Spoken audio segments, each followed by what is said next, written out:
আজকে 4টি মাস হয়ে গেছে আমার বাবার টেলিফোন আর বাজে না। তবে আমার মা আমার বাবার সেই ডিউটিটা পালন করে। এবার শেষ রাত হয়ে গেলে আমার মা টেলিফোন করে, বাবা কোথায় আছো, কত দূর আছো। মনে মনে চিন্তা করি একজন হারিয়ে গেছে, এইটা কয়দিন যে আল্লাহ রাখবেন, যেদিন এই জনটাও হারিয়ে যাবে আর কোনোদিন শেষ রাত্রিতে আমার টেলিফোনের রিংটোন বাজবে না, কেউ আমাকে বলবে না কোথায় আছে।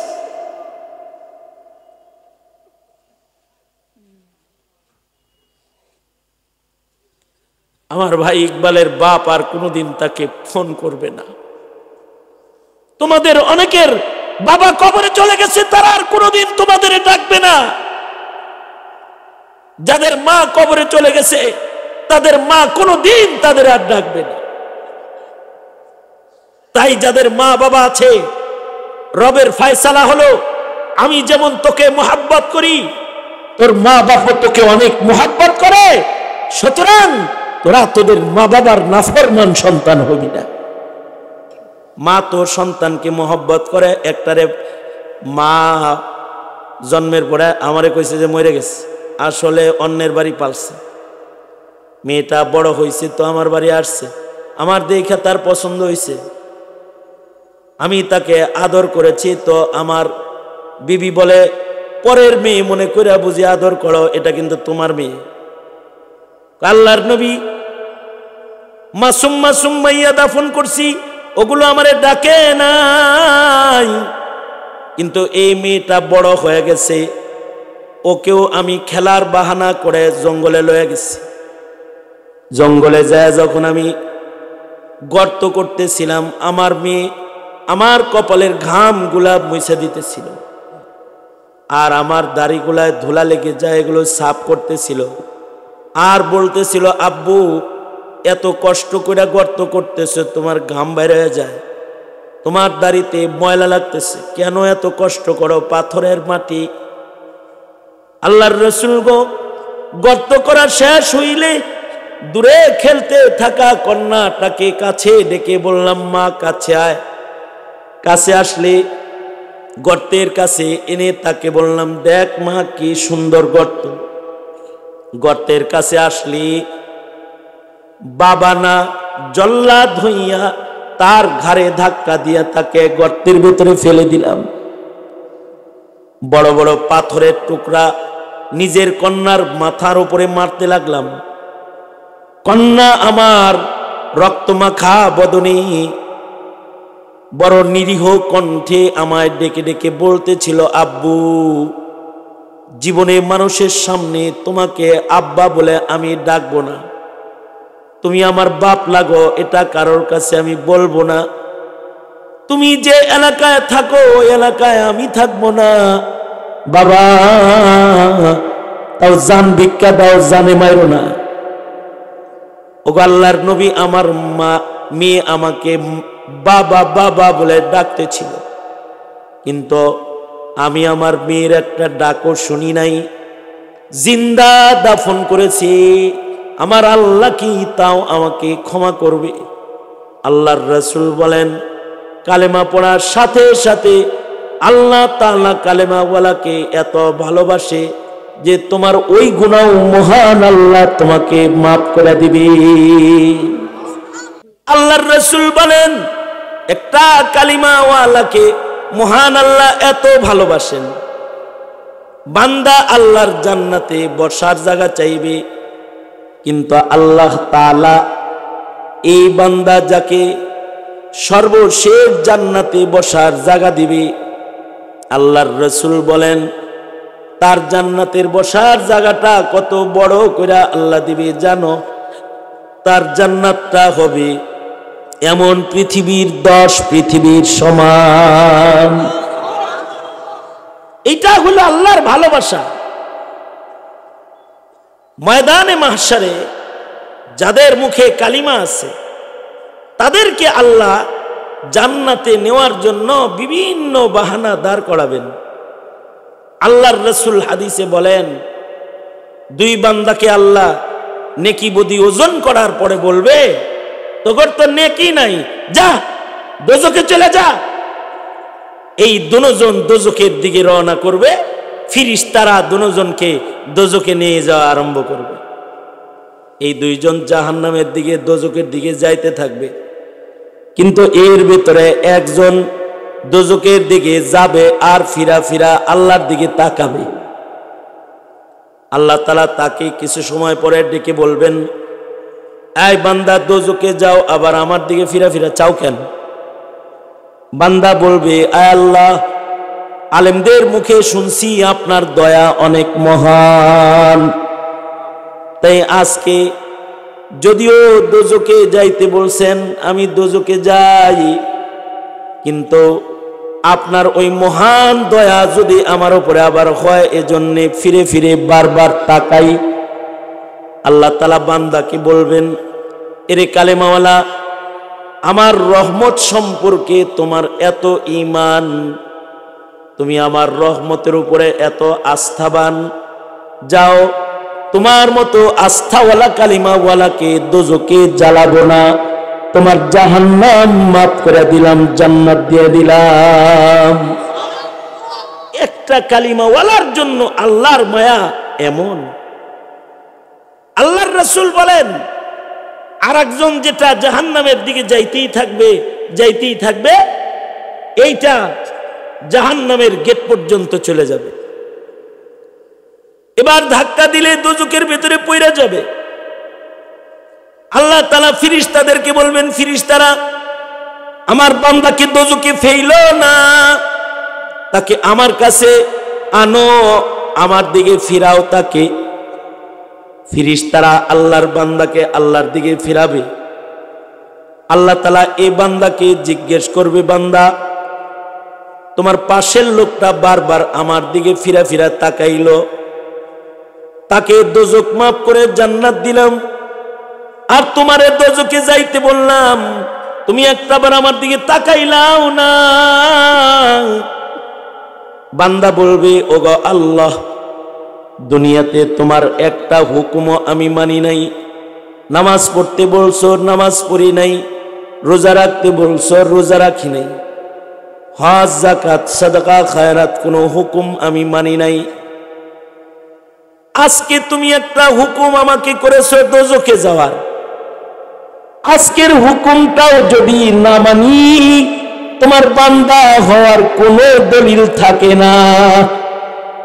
তাই আজকে তুমি আমাকে হুকুম করেছো দোজকে যাইতে, আজকে তোমার হুকুমটা পালন করে তোমার বান্দা হওয়ার জন্য আমি একটু মেহনত করলাম। আল্লাহ তাআলা বলবে, বান্দা তোর তাইলে আমি আল্লাহর হুকুমের উপরেও শ্রদ্ধা আছে, তোর মতো বান্দা যে আমার হুকুমকে সম্মানকারী তাকে বেজ্জতি করে আমি দোজকের আগুনে ফেলবো না, যা তোর দোজক মাফ করে তোকেও জান্নাত দিয়ে দিলাম। এমনকি আজকের মাহফিলে যারা এসেছেন বেনামাজি, যারা নামাজ পড়েন না, যারা কোরআন মজিদ পড়েন না, যারা জিকির করেন না, যারা হালাল হারামের তমিজ এতদিন করেন নাই, কিন্তু আজকে এখানে বসছেন, আপনাদের প্রতি আপনার রবের মায়া কত জানেন? রাসূল বলেছেন, এই মাহফিলে যারা হাজির হয় বসে, চতুর্দিকে ফেরেশতারা যারা দাঁড়িয়ে থাকে তাদেরকে সাক্ষী রেখে আল্লাহ বলেন, আমার এই বান্দাটা আজকে রহমতের ভিতরে ঢুকছে, ভালো মানুষদের সাথে বসছে, ও আমাকে চায়, আমার মাগফিরাত চায়। এই ফেরেশতারা তোমরা সবাই সাক্ষী থাকো, আমার এই কালিমাওয়ালা আমার রহমতের বরকতের পরিবেশে বসে আমার কাছে জাহান্নাম থেকে মুক্তি কামনা করে জান্নাত চেয়ে আমাকে পাওয়ার যে আবেদন রেখেছে, এ কারণে আমি আল্লাহ ওর জীবনের সব গুনাহ মাফ করে দোজকের লিস্ট থেকে ওর নাম কাইটা ওর নামটা জান্নাতীদের খাতায় এখন আমি উঠায়া দিলাম। এটা হলো রবের পক্ষ থেকে আপনার আমার প্রতি মায়া মমতা, আল্লাহর মায়া মমতা যেটা, এটা অনেক ভারী। মায়েরও মায়া মমতা বেশি। মায়ের বাবার মায়া মমতার চাইতে বেশি মায়া মমতা আর কারোর নাই মানুষের। এজন্য আল্লাহ কয় ওয়াকাযা রাব্বুকা আল্লা তা'বুদু ইল্লা ইয়্যাহু, আল্লাহর গোলামি করবি, আল্লাহ তোরে ভালোবাসে বেশি। ওয়াবিল ওয়ালিদাইনি ইহসানা, মা বাবার নাফরমান হবি না, কারণ মা বাবা তোকে মহব্বত করে সবচেয়ে বেশি। এ কারণেই মা বাবা না খায় সন্তানরে খাওয়ায়। ঈদের দিনে মা বাবার গায়ে সেরা কাপড় থাকলেও সন্তানের গায়ে নতুন কাপড় শোভা পায়, কারণ মা বাবার নিজের দেহের চাইতে সন্তানের মহব্বত বেশি। নিজে ঔষধ খায় না, সন্তানকে লেখাপড়া করায়। মা বাবার ভালোবাসার উপমা নাই। মা বাবার ভালোবাসা অভিনয় করে এর হাকিকতে পৌঁছা যায় না। তবে আমি একদিন মা বাবার ভালোবাসার বর্ণনা শুনে, সাধারণ মানুষের মুখে বর্ণনা শুনে কেঁদেছি। সেটা হলো, একবার সাংবাদিকরা বৃদ্ধাশ্রমের সাক্ষাৎকার প্রচার করেছে ভিডিও আকারে ইউটিউবে। সাংবাদিকরা বৃদ্ধাশ্রমে গেছে, যা বুড়া মা বাবাকে জিজ্ঞাসা করতেছে, আপনার ছেলে সন্তান নাই? আছে। কই থাকে? বিদেশ থাকে। বউ কই থাকে? বিদেশ থাকে। আপনি এখানে, আপনাকে বৃদ্ধাশ্রমে রেখেছে, আপনার কষ্ট হয় না? সন্তানকে বদদোয়া দিতে মনে চায় না? না, ওরা ভালো থাক। আবার কাউকে জিজ্ঞাসা করেছে, তোমার সন্তান কি করে? সে বলেছে, আমার সন্তান সরকারি চাকরি করে। তোমার সন্তানের নাম কি? না, নাম বলবো না, আমার সন্তান মানুষের কাছে শরম পাবে। আমার সন্তানটা বেঁচে থাক, আমি কখনো ওর জন্য বদদোয়া করি না। কষ্ট হয় না আপনার? হয়। বদদোয়া করেন না? না। কেন? আমার জানের চাইতে আমি আমার সন্তানকে বেশি মোহাব্বত করি। মা বাবার ভালোবাসা এটা পৃথিবীর সবচেয়ে শ্রেষ্ঠতম ভালোবাসা। এ কারণে আল্লাহর নির্দেশ, গোলামি করবা আল্লাহর, আর খেদমত করবা মা বাবার। মা বাবার দোয়া নিবা, বদদোয়া নিবা না। জমিনে কত মানুষের দোয়া আছে, মৌলবীর দোয়া আছে, পীরের দোয়া আছে, উস্তাদের দোয়া আছে, বন্ধুর দোয়া আছে, শ্বশুরের দোয়া, শাশুড়ির দোয়া। কিন্তু পৃথিবীর মাটির উপরে একটা সন্তানের জন্য তার মা বাবার দোয়ার চাইতে দামি দোয়া আর নাই। কারণ মা বাবার দোয়া সরাসরি আল্লাহ তাআলা কবুল করেন। এমনকি মা বাবা যদি সন্তানের জন্য অযৌক্তিক কিছু চায়, তাও আল্লাহ দান করেন। ইমাম বুখারী রহমতুল্লাহ আলাইহি ছোটবেলায় অন্ধ হয়ে গেছেন। ওনার মা ওনার জন্য দোয়া করতেছে আল্লাহর কাছে, আয় আল্লাহ, আমার মুহাম্মদ ও অন্ধ, ওর চোখ নাই, আল্লাহ আমি মা হইয়া তোমার কাছে আমার সন্তানের চোখ চাই। আল্লাহ তুমি আমার সন্তানের চোখ দান করো। তুমি তো আমার এমন মালিক, যে মালিক যদি কাউকে ভালো করো তাহলে ঔষধ লাগে না, ডাক্তার লাগে না। কারণ ক্ষমতা ঔষধের না, ক্ষমতা ডাক্তারের না, সকল ক্ষমতা কার? জোরে বলেন। সকল ক্ষমতা কার? আওয়াজ করে বলেন কার? ডাক্তারের কোনো ক্ষমতা নাই, ঔষধের কোনো ক্ষমতা নাই। ওগো আল্লাহ, মা হইয়া আমি আমার সন্তানের জন্য তোমার কাছে চক্ষু চাইছি। আয় আল্লাহ, তুমি আমার সন্তানটাকে চক্ষু দান করো। ইমাম বুখারীর মা একদিক দিয়ে আল্লাহর কাছে দোয়া করেছে, দোয়া শেষ হইছে, সন্তানের চোখের দিকে তাকায় দেখে আল্লাহ তাআলা সন্তানের দুটো চোখ ভালো করে দিয়েছে।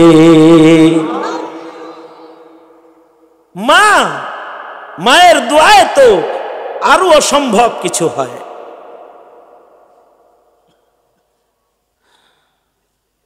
আল্লামা ইয়াফঈ রাহমাতুল্লাহি আলাইহি বর্ণনা করেছেন, পূর্বের যুগের এক বাপ ছিল,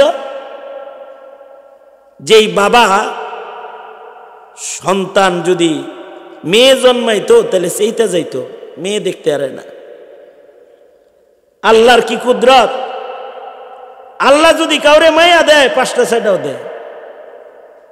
আল্লাহ যে মেয়ে পছন্দ করে না এটার ঘরে খালি মাইয়া দেয়। মাইয়া হইতে হইতে 5টা 6টা হয়েছে। এবার 6 মেয়ের পরে আবার বিবি বাচ্চা কনসেপ্ট করছে। এবার স্বামী যাইতাছে ব্যবসার কাজে। স্বামী এবার বলতেছে, 6 মেয়ে জন্মাইছস, মারছি টারছি না, ধরছি টরছি না, কিন্তু মোটে কালে আর কিন্তু আমার সয় না। এইবারেরটা যদি ছেলে না হয় তাইলে তোরেও খাইছি, তোর মেয়েরও খাইছি। সুতরাং রবের কাছে বইলা পেটের সন্তানটা পোলা আনিস। লাগে যিনি যে ঠেহা খালি মার একা হের না, হে বউরে কয়ে গেছে পেটের বাচ্চা পোলা আনিস, তাছাড়া কিন্তু জব করবো মেয়েরেও তোরেও। আগের যুগেও এমন ছিল। কারোর যদি মাইয়া হইত, জাহিলিয়াতে তো এমন ছিল, মেয়ে জন্ম হইলে মেয়েরে জিন্দা দাফন করত। মক্কাতুল মুকাররমাতে এখনো একটি কবরস্থান দারুত তাওহীদের কোনা দিয়ে একটু সামনে বাড়লেই বাউন্ডারি করা আছে, সাইনবোর্ড দেওয়া আছে, এটা হলো জিন্দা দাফন গুরুস্থান। এখানে যদি মক্কাতে কারোর কন্যা সন্তান জন্ম হতো তাহলে এটারে জিন্দা দাফন করত। অর্থাৎ মেয়ে জন্মাইলে চেতা যাইত। আপনারা বলুন তো, ছেলে মেয়ে দেয় কে? পীরেও তো দেয় কিছু, নাকি বলেন? হ্যাঁ, বাবা দেয় না? খাজা বাবা, কবিরাজ কে দেয়? জোরে আওয়াজ করে বলেন। যারে আল্লাহ ছেলে দেয় তারে শুধু ছেলেও দেয়, যারে ইচ্ছা মেয়ে দেয় শুধু মেয়েও দেয়। আবার আমার পরিচিত একজন আছে, 19 বছর বিয়ে করছে, এখনো বাচ্চা হয়নি। আমার এক ফ্রেন্ড আছে, খুব সুন্দর বয়ান করে, 29 বছর ধরে বিয়ে করছে, এখনো বাচ্চা হয়নি। আমার বাসায় মাঝে মাঝে আসে, তোর একটা বাচ্চা আমার দিয়ে। আমি কি, আমার বাচ্চা তো বেশি হয়েছে, আমার কাছে তোমারে দিবার যাও। আমার আল্লাহ দেয় না, তাই তুই দে, তুই আল্লাহর কাছে চাই নে। কাউকে তো আল্লাহ বেশি দেয়, আবার কাউকে আল্লাহ তাআলা দেয় না। কাউকে ছেলে দেয়, কাউকে শুধু মেয়ে দেয়। ইমানের সাথে জোরে আওয়াজ করে বলুন, এগুলো কার কাম? ছেলে মেয়ে কার দান? আল্লাহর দান। এখন বউয়ের যদি মায়া হয় তাহলে বউর উপরে চেতবেন তো ঠিক মতো। হ্যাঁ, বউর যদি মায়া হয় তাহলে রাগারাগি করবেন, দুর্মশার ঘরের দুর্মশা, তোর খালি মায়া হয়, আমনি দুর্মশা মিয়া। আল্লাহর রাসূল বলেন, আমি মেয়ের বাবা, তোমরা মেয়ের বাবারে গাল দিবা না। আর ও মেয়ের বাবারা, তোমরা শোনো, তোমরা আমার লগে জান্নাতে থাকবে। এমনি আল্লাহু আকবার জোরে বলেন। আঙ্গুল দেখায় আল্লাহর রাসূল বলেছেন, মেয়ের বাপ আর আমি পাশাপাশি জান্নাতে থাকব। মেয়ে মানুষ করা যত সহজ, ছেলে মানুষ করা এত সহজ না।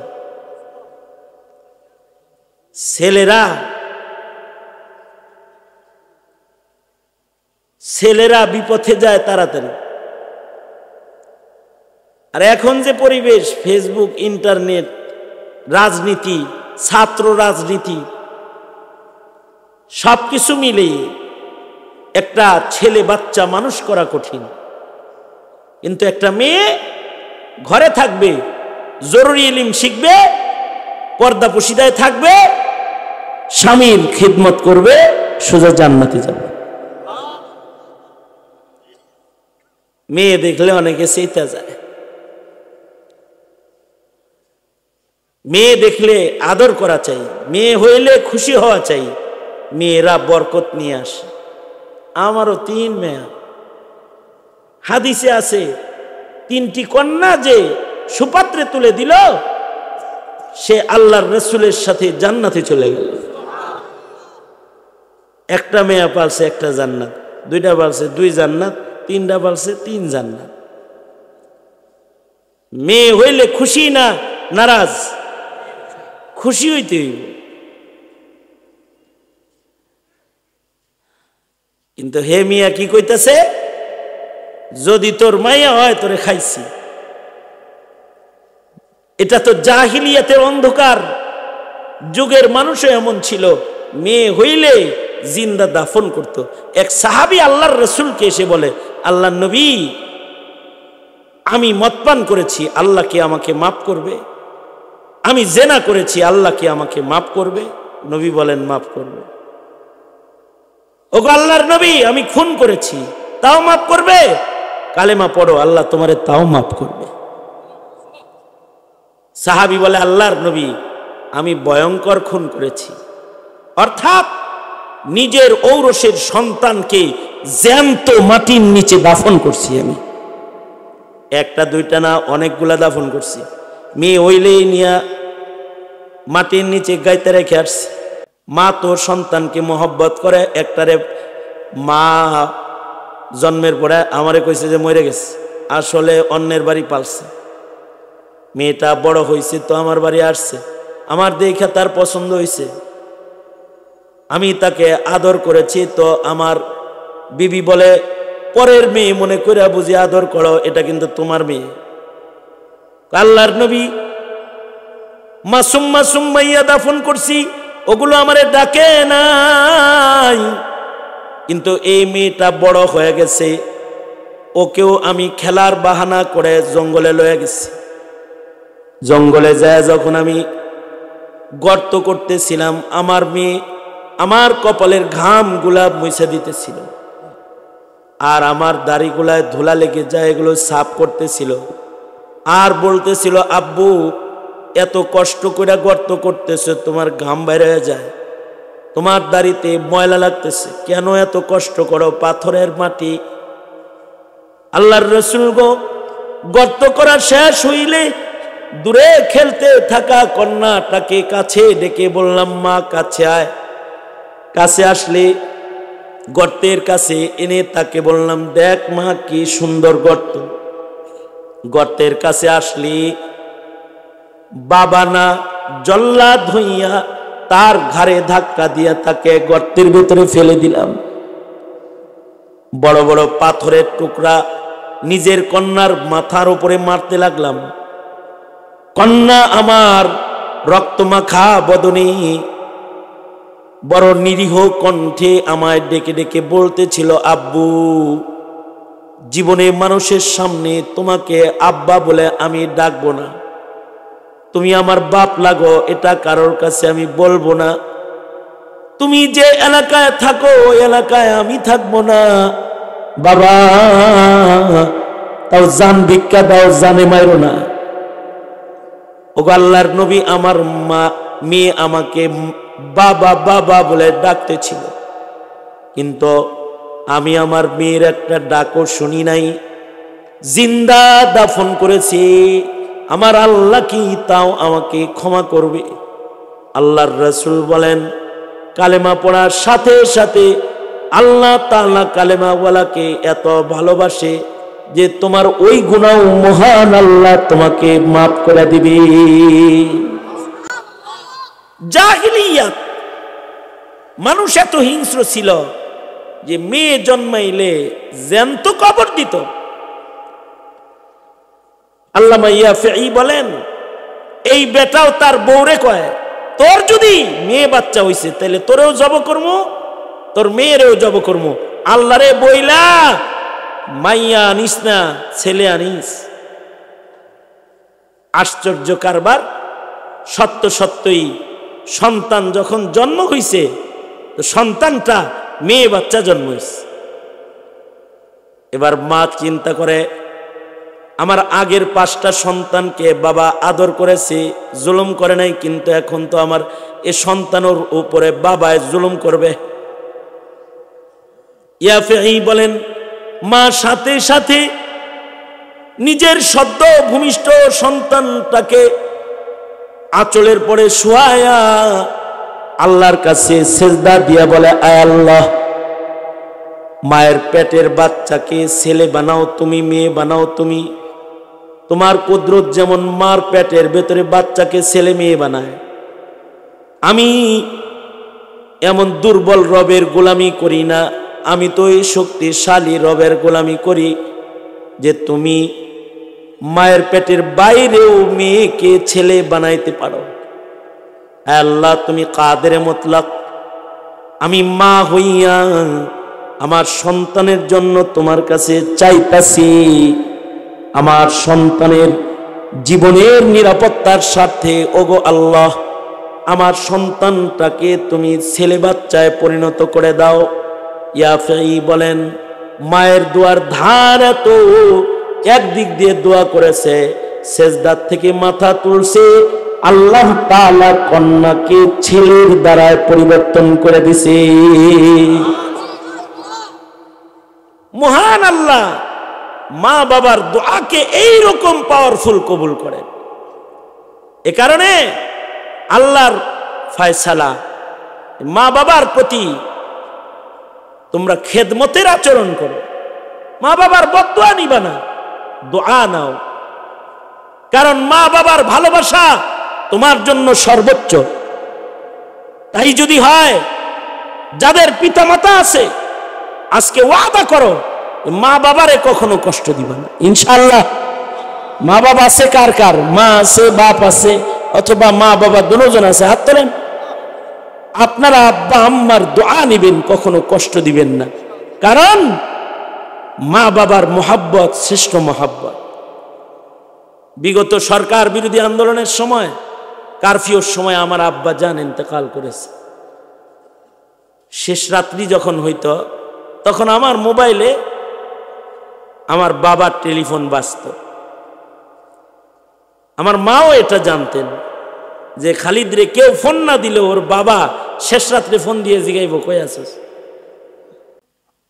আজকে 4টি মাস হয়ে গেছে আমার বাবার টেলিফোন আর বাজে না। তবে আমার মা আমার বাবার সেই ডিউটিটা পালন করে। এবার শেষ রাত হয়ে গেলে আমার মা টেলিফোন করে, বাবা কোথায় আছো, কত দূর আছো?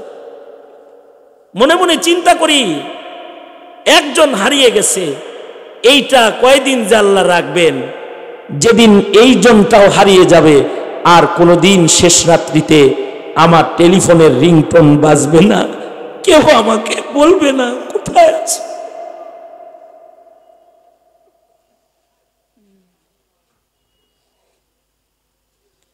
আমার ভাই ইকবালের বাপ আর কোনোদিন তাকে ফোন করবে না। তোমাদের অনেকের বাবা কবরে চলে গেছে, তারা আর কোনোদিন তোমাদের ডাকবে না। যাদের মা কবরে চলে গেছে, তাদের মা কোনোদিন তাদের আর ডাকবে না। তাই যাদের মা বাবা আছে, রবের ফয়সালা হলো, আমি যেমন তোকে মোহাব্বত করি, তোর মা বাবা তোকে অনেক মোহাব্বত করে, সুতরাং তোরা তোদের মা বাবার নাফরমান সন্তান হবি না। মা বাপ যারা এখানে আছেন, তাদের বলবো, আপনাদের দোয়া সবচেয়ে পাওয়ারফুল দোয়া। সন্তানদের জন্য শেষ রাত্রিতে উঠে দোয়া করবেন, আয় আল্লাহ আমার সন্তানকে তুমি কবুল করে নাও, আল্লাহ আমার সন্তানকে তুমি বরকত দাও। কারণ আপনার দোয়ার চাইতে দামি দোয়া আপনার সন্তানের জন্য আর নাই। আপনার দোয়া আপনার সন্তানের কিসমত পাল্টাবে, তকদির পাল্টাবে। মা বাবার দোয়া মহান আল্লাহ কখনো ফেরত দেন না। আর আল্লাহর রাসূল বলেন, সন্তানেরা রে, তোর মায়ের পায়ের নিচে কিন্তু তোর জান্নাত, সাবধান জান্নাত নষ্ট করবি না। আল্লাহর রাসূল বলেন, আল জান্নাতু তাহতা আকদামিল উম্মাহাত, মায়ের পদতলে সন্তানের জান্নাত। সুতরাং আল্লাহ আমাকে আপনাকে ভালোবাসে, আল্লাহর হুকুম অমান্য করে আল্লাহকে কষ্ট দিব না। আর মা বাবা মোহাব্বত করেন, মা বাবার সাথে দুরাচরণ করে মা বাবাকেও কষ্ট দিব না। এই বর্ণনাটি আল্লাহ পাকের কোরআনের যুগল বর্ণনা। দোনাত তোলেন, বলেন ইয়া আল্লাহ, ওয়াদা করিতেছি আর কোনদিন নামাজ কাজা করব না। চিল্লায় জোরে বলেন ইনশাআল্লাহ। যাদের মা বাবা আছে তারা জোরে করে বলেন ইয়া আল্লাহ, ওয়াদা করছি মা বাবাকে কষ্ট দিব না। যাদের মা বাবা নাই তারা মা বাবার জন্য দোয়া করবেন ইনশাআল্লাহ। বলেন, দোনো হাত তোলেন। এই মাদ্রাসা 61 বছরের পুরানা মাদ্রাসা। এই মাদ্রাসার বাউন্ডারিটা করা দরকার। আপনারা একটা নগদ সদকা করবেন এখন মা বাবার নামে। যাদের মা বাপ আছে হায়াতে তাইয়্যিবা কামনায়, যাদের নাই তারা মরহুমদের জান্নাত কামনায় একটু পকেটে হাত দেন, জোরে বলেন বিসমিল্লাহ। পকেটে হাত দেন, একটু সাদাকার আমল করেন। মাঝখানে মাঝখানে রুমাল নিয়ে আল্লাহর বান্দারা একটু চক্কর লাগান। যে যা দিতেছে এগুলোকে রুমালের ভেতরে একটু নিয়ে নেন। আর